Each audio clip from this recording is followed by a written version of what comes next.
pour 2025, pour l'élection 2025. Alors, sur le collège numéro 1, les chefs d'exploitation et assimilés. Nombre de sièges à pourvoir, 18. Nombre d'électeurs inscrits, 3097.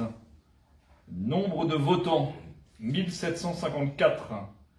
Suffrage nul ou blanc, 53. Suffrage valablement exprimé, 1701. Quotient électoral, 189. Nombre de listes présentées, 3.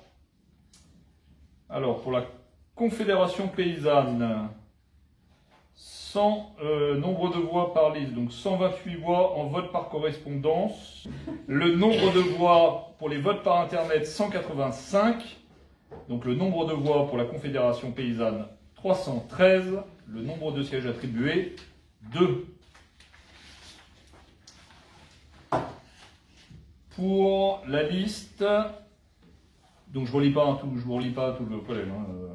Tous ensemble, nous sommes l'agriculture. Nombre de voix par liste, par correspondance, 378. Par Internet, 353. Nombre de voix total, 731. Nombre de sièges attribués, 13. Pour la liste, 100% agriculteurs, ensemble gagnons notre liberté. Nombre de votes par correspondance, 332. Nombre de voix par Internet, 325. Nombre de voix total, 657. Nombre de sièges attribués, 3.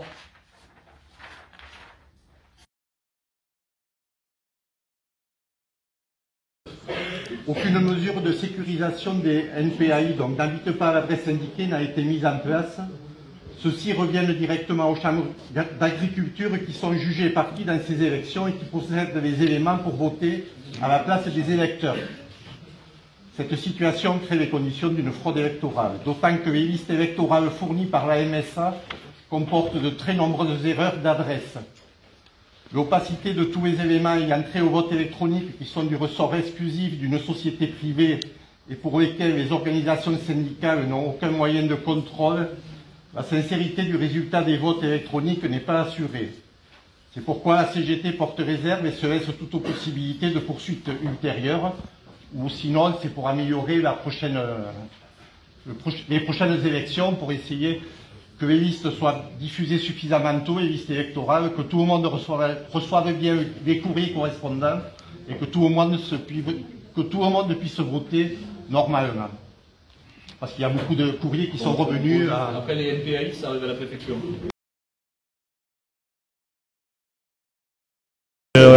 Mon équipe, on est arrivé en tête avec quelques difficultés, c'est vrai, mais c'est l'état d'esprit et la problématique de l'actualité agricole. Je remercie bien sûr tous ceux qui ont voté pour nous et on va essayer de faire comprendre à ceux qui n'ont pas voté pour nous qu'on va travailler maintenant pendant 6 ans pour essayer de les convaincre dans notre volonté de faire avancer l'agriculture du département et de tous les agriculteurs en même temps. Bien sûr que la démagogie, les fake news, les insultes ont marché, c'est tout. On va pas se mentir. Nous, on n'a pas voulu répondre, mais bon, ça a marché auprès de certains agriculteurs. La division, et surtout un gros travail de division fait par nos opposants, qui a marché, c'est tout. Et voilà, mais c'est les élections, c'est normal, et puis voilà, c'est le jeu des élections. Le problème de la coordination rurale. Oui, c'est vrai. Donc, c'est quoi un petit peu le programme dans les prochains jours, les prochaines semaines? Déjà, c'est l'installation. Moi, je ne suis pas président encore. C'est l'installation le 26 ou le 28 février. Il faut affiner les jours de date. Il faut la session d'installation de la nouvelle équipe. Et à partir de là, le travail commencera avec la Chambre, avec une orientation bien précise qui sera choisie par l'équipe en place pour les 6 ans à venir. Il y a une priorité, il y a des priorités déjà qui ressortent. La priorité, c'est gérer les départs à la retraite et l'installation et installer le plus de monde. Et ensuite, notre problème, c'est l'eau, l'irrigation, les réserves d'eau qui n'avancent toujours pas et qui sont toujours freinés par une complexité administrative toujours délirante. On entend c'est un serpent de mer, ça, vous pensez Ah oui, que ça, oui, ça va avancer. le Loch Ness, c'est pas mieux, c'est sûr. Vous pensez que ça va avancer dans ce mandat? Est-ce que vous allez vraiment faire le maximum pour que ça avance? On va faire le maximum. D'abord, il faut qu'on s'entende avec les autres départements du bassin de l'institution à l'eau pour faire avancer ça. Et puis avec les hommes politiques, je crois que depuis 2022, ils sont conscients du problème. Et il faut mettre en avant aussi par rapport aux réserves d'eau que c'est aussi, pas que pour l'agriculture, c'est essentiellement pour le milieu et pour les activités humaines, pas que pour l'agriculture. La Chambre d'agriculture a participé à la relance du marché de la Bassens, de l'abattoir de Tarbes. On va continuer à conforter ces outils pour conforter l'élevage de ce département qui est essentiel pour l'entretien et tout le département et tous les agriculteurs du département. Je succède à des gens que j'ai toujours appréciés, que ce soit Pierre Martin, Jean-Luc Azabon et Michel Suzac, et c'est pour moi quelque chose d'émouvant d'arriver à là.